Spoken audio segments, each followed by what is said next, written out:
Hi bro, ఎలా ఉన్నారు? ఈరోజు నేను ఏలూరు వెళ్ళాను. మా చెల్లి, మా బాబాయ్, నేను కలిసి వెళ్ళాము. అసలు మ్యాటర్ ఏంటంటే, మా చెల్లి 10th అయిపోయింది. ఇంటర్లో జాయిన్ ఏ కాలేజ్ అయితే బాగుంటుందా అని ఒకసారి విజిట్ చేద్దామని వెళ్ళాము. మొత్తం 3 కాలేజెస్ విజిట్ చేసాం. ఫస్ట్ సిఆర్ రెడ్డికి వెళ్ళాం. సిఆర్ రెడ్డి ఉమెన్స్ జూనియర్ కాలేజ్కి. అక్కడ చూస్తే కాలేజ్ మొత్తం స్పేసియస్గా చాలా బాగుంది. అలాగే చైతన్య కాలేజ్కి వెళ్ళాము. కాలేజ్ బాగుంది, స్టడీ కూడా బాగుంది అనుకున్నాం. అలాగే నెక్స్ట్ ఎన్ఆర్ఐ కాలేజ్ కూడా వెళ్ళాము.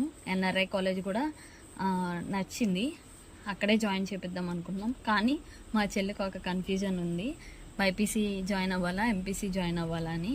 ఏది జాయిన్ అయితే బెటరో మీరు ఒక కమెంట్ చేయండి. అలాగే నేను సిఆర్ రెడ్డి కాలేజెస్ పెట్టా కదా, ఏలూరులో ఎక్కడ చూసినా సిఆర్ రెడ్డి కాలేజెస్ ఉన్నాయి గైస్. అందుకే అనుకుంటా గైస్, ఏలూరు అంటే అందరికీ సిఆర్ రెడ్డి కాలేజ్ అనే గుర్తుకొస్తుంది. ఓకే గైస్, బాయ్, రేపు మాట్లాడుకుందాం.